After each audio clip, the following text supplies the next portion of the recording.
ছোটবেলায় স্বপ্ন দেখতাম সেলিব্রিটি হব, কিন্তু এখন মনে হচ্ছে সেলিব্রিটিদের থেকেও আমি ভাগ্যবান।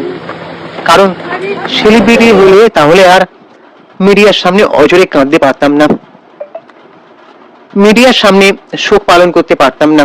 এই যে প্রিয়াঙ্কা সরকারকে দেখছো তোমরা, তার স্বামী চলে গেছেন ইহলোক ছেড়ে, তার যে কান্নার মুহূর্তটা সবাই হয়তো প্রেম বন্দি করবে বলে সব মিডিয়ারা এসেছে, তাতে তাদের দোষও নয় কিছু, কারণ এটাই তাদের ডিউটি। কিন্তু সেলিব্রিটিরা অনেক সময় নীরবে বা ব্যক্তিগতভাবে অজরে কাঁদতে পারে না। তারা কিভাবে যে কান্না তার বুকে চেপে রয়েছে কষ্টটা, সেটা একমাত্র তারাই জানে। এর থেকে বড় কষ্ট আর হয় না। তাই আমি সেলিব্রিটি হইনি, বরং এটা একদিকে আমি ভাগ্যবান। প্রিয়াঙ্কা সরকারের অবস্থাটা আমি বুঝতে পারছি। সে না পারছে কাঁদতে, না পারছে কিছু কিছু বলতে, না পারছে মনের কোনো অভিব্যক্তি প্রকাশ করতে।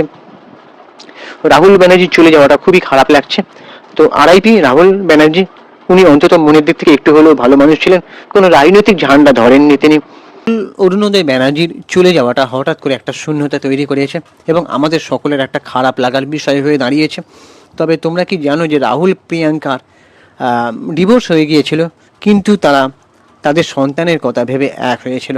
এটা নিয়ে আজকে আলোচনা করব। ভালোবাসা কেন এত অসহায়? এই যে চিরদিনই তুমি যে আমাদের, তাদের সিনেমা, সেই গানটা পিয়ারে পিয়ারে, ভালোবাসা কেন এত অসহায়। জুবিন গার্গের চলে যাওয়াটাও ঠিক এই একই রকমভাবে অনেকটা হয়েছিল, তার সঙ্গে অনেকে মিল খুঁজে পেয়েছে এবং সেটা নিয়ে অনেকে শেয়ার করছে ক্যাপশন লিখে, আবেগঘন মুহূর্ত। ভালোবাসা কেন এত অসহায়, এই প্রশ্নটাই বারবার আজ ঘুরে ফিরে আসছে রাহুল প্রিয়াঙ্কা জুটির ভক্তদের মনে। চিরদিনই তুমি যে আমার সিনেমার কৃষ্ণা আর পল্লবী চির অমর বাংলা সিনেপ্রেমীদের মনে। এই জুটির ভেঙে যাওয়ার খবর, মানে তাদের বিচ্ছেদের খবর, মন ভেঙেছিল হাজার হাজার অনুরাগীদের। ডিভোর্সের শুনানির মাঝপথেই সিদ্ধান্ত বদল, এমন একটা ঘটনা ঘটেছিল। সিনেমা চিত্রনাট্যের চেয়ে কম রোমাঞ্চকর নয় তাদের প্রেমের গল্প। কিশোরী প্রিয়াঙ্কার প্রেমে পড়েন একমাত্র রাহুলই। পর্দায় ভাই বোন হিসেবে শুরু হয়েছিল তাদের গল্প। শুরুতে নাকি রাহুলের নায়িকা হওয়ার অফার বারবার রিজেক্ট করতেন প্রিয়াঙ্কা। ভাগ্য বদলায় রাজ চক্রবর্তীর চিরদিনই তুমি যে আমার এর হাত ধরে 2008-এ মুক্তি পায় এই ছবি। তোমাদের মনে আছে সেই সিনটা, তাদের দুজনেরকে নিয়ে টানাটানি করছে সেই সিনেমায়, মানে তাদের বিচ্ছেদ। আর ওখানে একজন অভিনেতা ছিলেন, চ্যালেঞ্জে যে অভিনেতা অভিনয় করেছিলেন তিনিও চলে গেছেন। তো তখন 18 গণ্ডি পার করেননি প্রিয়াঙ্কা, মানে 18 বছর বয়স হয়নি। 2 বছর পর ধুম করে রাহুলের সঙ্গে বিয়েটা সেরে ফেলেন অভিনেত্রী। ক্যারিয়ার জলাঞ্জলি দিয়ে বেছে নেন মাতৃত্ব। 2013 সালে জন্ম নেয় রাহুল প্রিয়াঙ্কার পুত্র সহজ। তাদের ছেলের নাম হচ্ছে সহজ। কিন্তু সন্তানের জন্মের বছর খানেকের মধ্যে রাহুল প্রিয়াঙ্কার মনোমালিন্য বিরাট একটা আকার ধারণ করে। পারস্পরিক বোঝাপড়ার অভাবে আলাদা হয়ে যায় পথ। দীর্ঘদিন সিঙ্গল মাদার হিসেবে একাই সহজকে বড় করে তুলেছিলেন প্রিয়াঙ্কা সরকার। আদালতে বিচ্ছেদ মামলাও দায়ের হয় 2018 সালে। কিন্তু এত সহজে কি ভেঙে ফেলবো বললেই ভেঙে ফেলা যায়? মানে ভালোবাসা কি এত অসহায়?